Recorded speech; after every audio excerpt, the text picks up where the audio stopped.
This presentation is the product of my research as a recipient of the Fulbright Distinguished Teacher Award. This award allowed me to spend 4 months visiting schools in Aotearoa, New Zealand. During this time, I was able to read extensively about education and New Zealand history and society. Most importantly, this award gave me an opportunity to reflect on what I believe and what I don't know about education.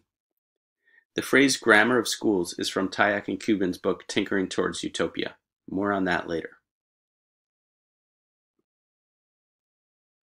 In order to explain the evolution of my research, I should give you a little bit of background about my own teaching practice and my stance as an educator.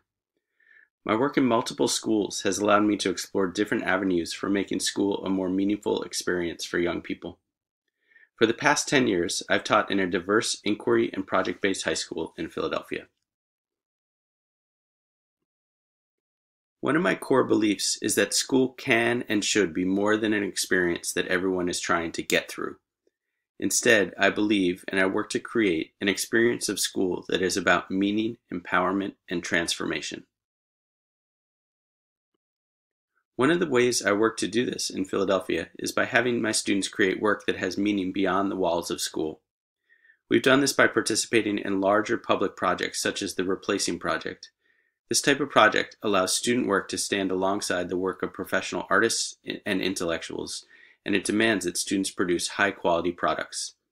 You can see here different field notes that students created as part of this project. This is another example where students presented their work to a wider audience through a public art project that integrated excerpts from their writing. I came to New Zealand thinking I would connect with teachers who are doing similar work to what I know, allowing me to learn new and different approaches. It quickly became clear that this was a narrow and somewhat misguided entry point. There are many educators in New Zealand who share my interests, but the education landscape is very different, and the ways people design curriculum are very different. One of my early school visits was to the Island Bay School, a primary school where I'd connected with a teacher active on social media. I was excited to see many ideas and practices that resonated with me. This image is part of their cycle of inquiry. Jimena, the teacher who hosted me, spoke about multiple concepts that resonated.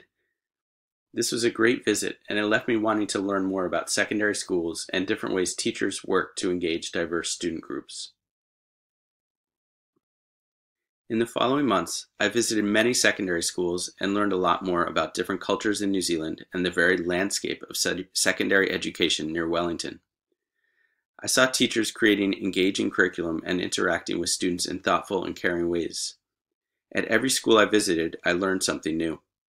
I observed the small, often subtle ways teachers build supportive intellectual communities in their classrooms. I learned about a Maori Voices English class where students were affirming their cultural identities and taking huge risks as they shared personal essays. I learned about an ecology club where students were initiating and preparing to do a marine survey in a reserve. I learned about a historical urban soundwalk created by students. I learned about many units designed to engage student interests and realities. I also learned about the NCAA credit system. Teachers I spoke to were interested in creating more meaningful experiences for students, but there was a nearly universal belief that this was very difficult within a system that prioritizes credits. Despite this challenge, many schools and many faculties have a strong desire to make school more meaningful. At Porirua College, the staff was asking whether their current courses meet students' needs and interests, and whether the current courses are successful for students.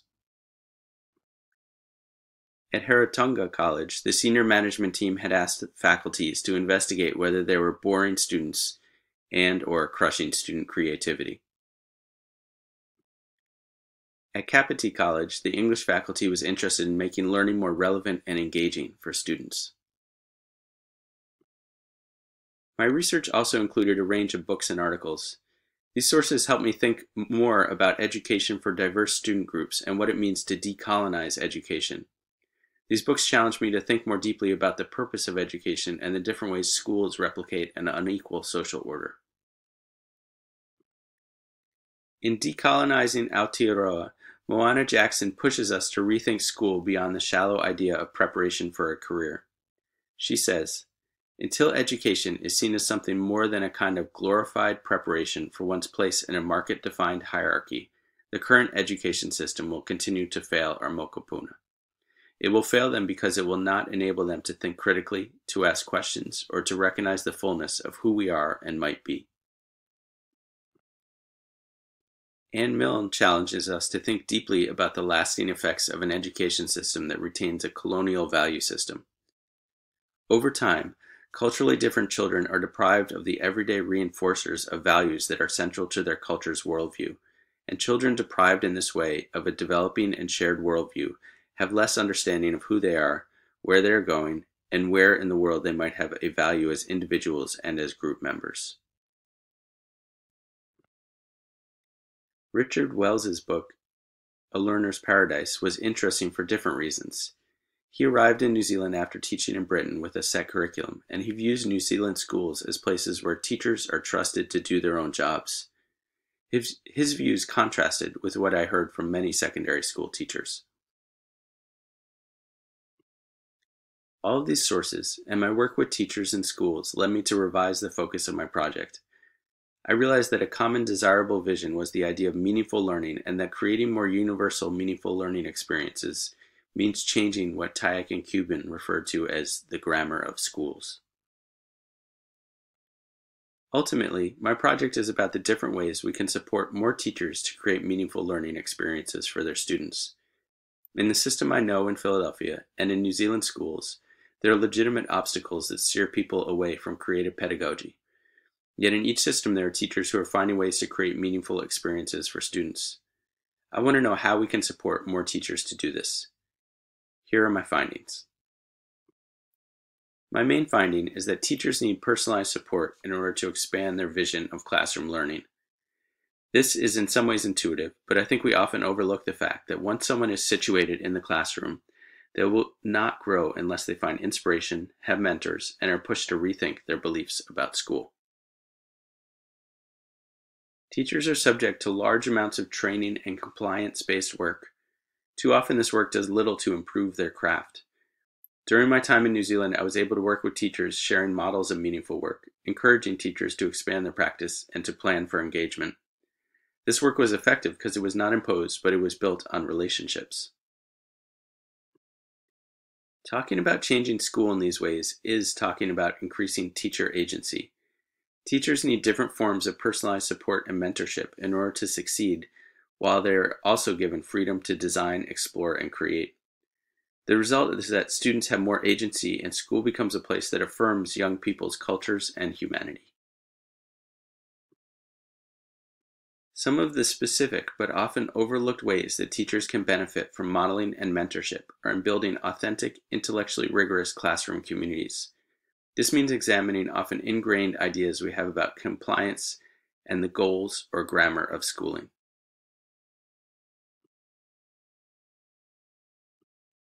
The importance of modeling for teachers was evident to me as I watched the small things skilled teachers do to establish successful communities and cultures for meaningful learning.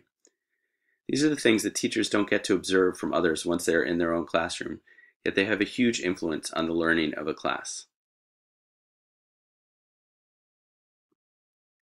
The idea of an inherited grammar of school was very evident to me in one classroom. I asked a student if he thought the topic was interesting. His response was, "As long as it gets me through school." It's hard to escape this paradigm, yet when the rules and the requirements are changed, my question would not even need to be asked. The answer would be evident.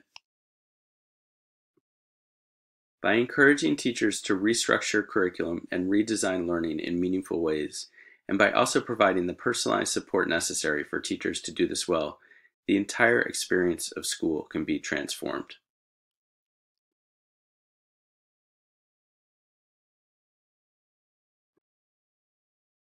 Linda Tuiwai Smith, in her book Decolonizing Methodologies, articulates this potential for Maori learners. To imagine a different world is to imagine us as a different people in the world. To imagine is to believe in different possibilities, ones that we can create.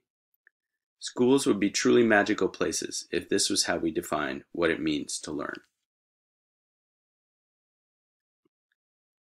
I am so very grateful for the tremendous support I received while in Aotearoa, New Zealand. Thank you to everyone at Fulbright for setting me up so well. Thank you to Azra for her warmth and insight. She made me and my family feel cared for and encouraged me greatly.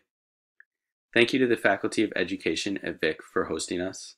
And thank you to all of the educators and administrators in different schools who welcomed me, taught me, and inspired me.